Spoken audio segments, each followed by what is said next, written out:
Hello and welcome students, আশা করি তোমরা সকলেই খুব ভালো আছো। জ্ঞানজ্যোতি কোচিং সেন্টার পক্ষ থেকে তোমাদের সবাইকে আরো একবার স্বাগত।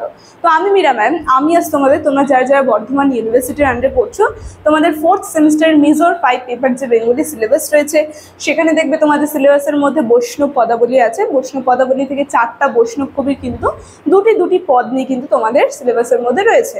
তো আজ আমি এর আগে আরো দুটি বৈষ্ণব কবির পদগুলো নিয়ে কিন্তু আমি আলোচনা করেছি। আজ আমি জ্ঞানদাস যে রয়েছে তার দুটি পদের থেকে একটি পদ নিয়ে কিন্তু তোমাদের সঙ্গে আলোচনা করব। আর যেই পদটি নিয়ে আলোচনা করব সেটা স্ক্রিনে দেওয়া রয়েছে, দেখো। রূপ লাগি আখি ঝুরে গুণে মন ভুল, এই যে পদটি রয়েছে এই পদটি নিয়ে কিন্তু আমি তোমাদের সঙ্গে আলোচনা করব।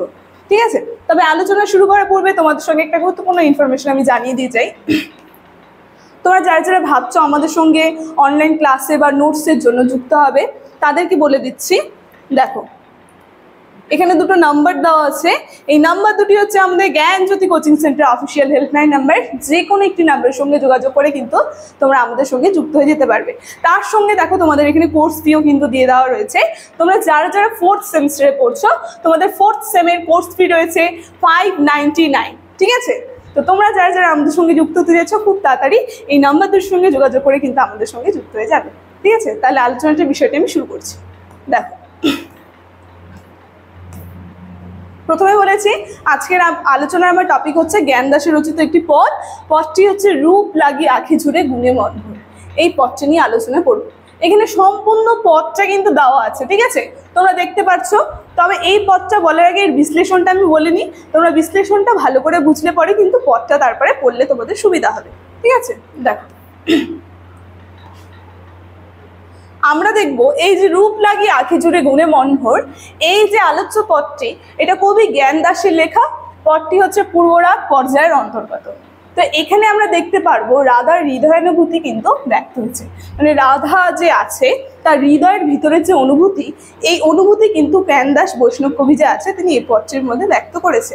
তো কি বলছে, কৃষ্ণের রূপ প্রত্যক্ষ করার জন্য রাধার চোখে জলের ধারা নেমে আসছে। মানে কৃষ্ণকে দেখবে, দর্শন করবে। পদটি কিন্তু শুরুতে বলেছে রূপ লাগি আখি ঝুরে গুণে মন ভোর, মানে রূপ দর্শন করার জন্য তার চোখ আখি থেকে আর কি জল বর্ষণ হচ্ছে। তাই বলছে যে কৃষ্ণকে দেখার জন্য রাধার চোখ থেকে আমরা দেখব জলের ধারা নেমে আসছে। তাই আসলে রাধা তো কৃষ্ণকে প্রত্যক্ষ করার জন্য অধীর আগ্রহে অপেক্ষা করে। আমরা দেখবো কৃষ্ণকে দেখার জন্য সে যে অধীর আগ্রহে অপেক্ষা করছে, সেই কারণে তার চোখ থেকে কিন্তু জলের ধারা বেরিয়ে আসছে। কিন্তু সাক্ষাৎ না পেয়ে চোখের জল চলে আসে। মানে কি, এই যে বারবার কৃষ্ণের কথা চিন্তা করে যে দেখা হবে, কিন্তু তাকে সাক্ষাৎ দর্শন না করতে পারে, কিন্তু তার ভেতর থেকে আর কি তার হৃদয়ের অনুভূতি ব্যক্ত করতে কিন্তু তার চোখ থেকে জল বেরিয়ে আসছে। বলছে বেদনায় চোখের জল বেরিয়ে আসে, কৃষ্ণের গুণে রাধার মন বিভোর হয়ে থাকে, এমনকি অঙ্গ স্পর্শের জন্য সে ব্যাকুল। মানে এই যে রাধা যে রয়েছে, তিনি কৃষ্ণের অঙ্গ স্পর্শের জন্য, মানে তাকে প্রত্যক্ষ দর্শন করবে বলে কিন্তু সে ব্যাকুল হয়ে উঠেছে। বলছে আসলে সে স্পর্শ সুখ পেতে চায়। এখানে কৃষ্ণের স্পেলিংটা ঠিক করে নেবে। ঠিক আছে, কি বলছে, কৃষ্ণের হৃদয়ের স্পর্শ পাওয়ার জন্য রাধার হৃদয় কাঁদে। আমরা দেখবো কৃষ্ণের হৃদয়ের যে স্পর্শ, সেই হৃদয়ের স্পর্শ পাওয়ার জন্য কিন্তু রাধারও হৃদয় কি কাঁদছে। তাই প্রাণ প্রেমের জন্য কোনোভাবে স্থির সে থাকতে পারছে না। আমরা দেখবো এই যে রাধা কৃষ্ণকে প্রত্যক্ষ দর্শন করবে বলে সে কোনোভাবেই স্থির থাকতে পারছে না। বলছে রাধা দেহ মনে তনু চিত্তে, ঠিক আছে, এখানে চিত্তে হবে, চিত্তে। আমরা দেখবো সর্বদাই কৃষ্ণের স্পেলিংগুলো একটু ঠিক করে নেবে। ঠিক আছে, আমরা দেখবো সর্বদাই কি কৃষ্ণের কথা ভেবে চলছে, মানে তার সমস্ত কিছু দিয়ে, মন দেহ চিত্ত সব কিছু দিয়ে সবসময় রাধা কৃষ্ণের কথা ভাবছে। বলছে সেই ভাবনার বিরাম নেই, আবার অবসর নেই। সে অনুভূতির কথাই বলেছে সখীদের। এখানে সখীদের কাছে আমরা দেখবো সে অনুভূতি ব্যক্ত করছে। সে বলছে, সখীদের প্রশ্ন করে বলতে চেয়েছে নিজের মনের দহনের কথা। মানে সখীদের কি প্রশ্ন করছে, নিজের মনের ভিতরে যে সেই দহন, সেই দহনের কথাই কিন্তু সে রাধা যে আছে তার সখীদের কাছে ব্যক্ত করছে। বলছে রাধা যে প্রতিজ্ঞা করেছে তা পালন করতে সিদ্ধহস্ত। আসলে সে পণ যে কৃষ্ণকে দর্শনের ইচ্ছা তার, মানে সে পণ ধরেছে যে কৃষ্ণকে সে দর্শন করবেই। ঠিক আছে, তো সেটাই বলছে রূপ দেখে হৃদয়ের আরতি প্রশমিত হচ্ছে, এবং রূপ দেখে মনের বাসনা পূর্ণ হয় না। মানে কৃষ্ণের রূপ যে এমন, সে মানে রাধা যে আছে সে হৃদয় তাকে আর কি দর্শন করছে, কিন্তু সে তার সেই দর্শনে তার মন ভরছে না, সে ভাবছে কৃষ্ণকে একদম সামনাসামনি প্রত্যক্ষ দর্শন করবে। তো তাই বলছে যে রূপ দেখে তার মনের বাসনা পূর্ণ হয় না, সেই কারণে মানে কৃষ্ণকে যদি সে দর্শনও করে তাও তার মনের বাসনা পূর্ণ হচ্ছে না, সে কৃষ্ণকে স্পর্শ করতে চাচ্ছে। বলছে একমাত্র স্পর্শে সে সুখ সুখ অনুভূত হতে পারে। তাই রাধা কৃষ্ণের সাক্ষাতের জন্য ব্যাকুল হয়ে পড়েছে। রাধা সব বলতে পারে না, মানে তার সখীদেরকে যে সে বলছে তার হৃদয়ের কথা তাও সব বলতে পারছে না, অথচ মনে মনে বহু কথা অনুভূতি জমা হয়। কৃষ্ণ দর্শনে একমাত্র সুখ, মানে এত কিছু সে বারবার মানে ভেঙে খুলেও বলতে পারছে না তার সখীকে, কিন্তু তাও বলছে তার একটাই কথা যে কৃষ্ণ দর্শনই হচ্ছে তার সুখ হবে। তাই বলছে অনুভূতি মনে জাগিয়ে ভেবে তেমন সুখ নেই, তাই দর্শন ও স্পর্শের জন্য রাধার শরীর সাড়া দিচ্ছে। আসলে এ রাধা তো যৌবনবতী, তাই যৌবনের যে উত্তেজনা তাই রাধার দেহে সাড়া দেয়। এবং কৃষ্ণের, এখানে স্পেলিংটা ঠিক করে নেবে তোমরা, ঠিক আছে?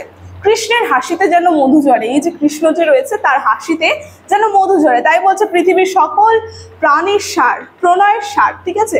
প্রণয়ের সার কৃষ্ণ যেন ক্রমাগত হেসে চলে। আমরা দেখব রাধা যখন গুরুজনদের সন্নিধানে সখী মহলে থাকেন তখন কৃষ্ণের প্রসঙ্গে, এই যে এখানে ঠিক করে নেবে স্পেলিংটা, কৃষ্ণের প্রসঙ্গ এলে মনে আনন্দে মেতে ওঠে। মানে যখন আমরা দেখব যে রাধা তার গুরুজনদের সামনে থাকে এবং সে আলোচনার মধ্যে কৃষ্ণের কথা জেগে মানে আলোচনায় হয়, তখন রাধা কি খুব আনন্দে মেতে ওঠেন। ভেতরে ভেতরে কৃষ্ণের প্রসঙ্গ এলে পরে সেই আনন্দ ঢাকতে, চেপে রাখতে রাধা বহু চেষ্টা করতে হয়, রাধাকে বহু চেষ্টা করতে হয়। মানে এই যে আনন্দ তার ব্যক্ত হচ্ছে কৃষ্ণের কথা বলায়, সেই আনন্দ সে ঢাকতে চায় এবং সে বহু চেষ্টা করে। তাও আমরা দেখবো বহু কৌশল অবলম্বন করতে হয় তাকে, কিন্তু নয়নের জলকে তো চেপে রাখা সম্ভব হয় না। মানে সমস্ত কিছু করতে পারে, কিন্তু এই যে নয়নের জল, তার কৃষ্ণের কথা মনে পড়লে তার নয়ন থেকে জল বেরিয়ে আসে, সেটা সে চেপে রাখতে পারে না। বলছে চোখের জল বেরিয়ে আসে, আর চোখ থেকে জল বেরিয়ে এলেই ঘরের সমস্ত মানুষ রাধাকে দেখে কানাকানি করে, নিজেদের মধ্যে রাধাকে নিয়ে নানা অপবাদ বর্ষিত করে। মানে রাধাকে কি কলঙ্ক দেয়, কানাকানি করে, তার নামে আলোচনা করে যে এই যে কৃষ্ণের কথা হচ্ছে আর তার চোখ থেকে জল বেরিয়ে আসছে, এই সমস্ত আমরা দেখব। তাই কবি বলছে যে লজ্জার ঘরে রাধা আগুন দিতে চেয়েছে। এই যে লজ্জা, এই যে লাজ, লোকে তার নামে যে কানাকানি করছে, সেই ঘরে সে আগুন দিয়েছে। আসলে রাধার সমস্ত লজ্জার অবসান ঘটাতে চেয়েছে। আমরা দেখব কৃষ্ণকে পাওয়ার জন্য সে তার যে সমস্ত লজ্জা সব সে অবসান ঘটাতে চেয়েছে। তারপর বলছে যে তেমনি কৃষ্ণের প্রণয়ে মত্ত হয়ে রাধা লজ্জাবোধটা লুপ্ত হয়েছে, যতটুকুন ছিল সেটুকুকে অতিক্রম করতে চেয়েছে সে। আসলে রাধা জানে যে তার একমাত্র পণ কৃষ্ণের সাক্ষাৎ পাওয়া, মানে এই সমস্ত লাজ লজ্জা সব অতিক্রম করে তার একমাত্র পণ যে কৃষ্ণের সাক্ষাৎ দর্শন করবে সে, সেই জিনিসই কিন্তু সে ব্যক্ত করছে। সেখানে সে সমাজ সংস্কারের কোনো বন্ধনে কিন্তু আটকে গেলে চলবে না। এই যে কৃষ্ণকে পাওয়ার জন্য এই যে লাজ লজ্জা এগুলো সব অতিক্রম করে এই সমাজ সংস্কারের বাধা দূর করে তারপরে কিন্তু কৃষ্ণকে পেতে হবে, না তাহলে কিন্তু তুমি কৃষ্ণকে পেতে পারবে না। তাই রাধা এখানে বলছে এগুলো কি আটকে দিলে চলবে না, তো তাও অতিক্রম করতে হবে। তাই লজ্জার মাথায় কিন্তু খাওয়া শ্রেয় বলে রাধা মনে করছে, মানে তার লজ্জা সব মাথা সে খেয়ে ফেলেছে, সেই কথা কিন্তু বলছে, ঠিক আছে? তো জ্ঞান দাস এখানে আমরা দেখব এই যে পদটি যে রয়েছে সম্পূর্ণ পদ কিন্তু এখানে বলেছে, আমি পদটির বিশ্লেষণ করছিলাম, এখানে সম্পূর্ণ পদটা কিন্তু দেওয়া রয়েছে, তোমরা একটু দেখে নেবে। এই কোর্স ফি নিয়ে আমি তোমাদের সঙ্গে আলোচনা করে দিয়েছি, আর আলোচনা করব না। দেখো আজকের আলোচনার বিষয় আমার এতটুকুন ছিল, আলোচনাটা আমি এখানেই শেষ করছি। ভিডিওটি শুরু থেকে শেষ অবধি দেখার জন্য থ্যাংক ইউ।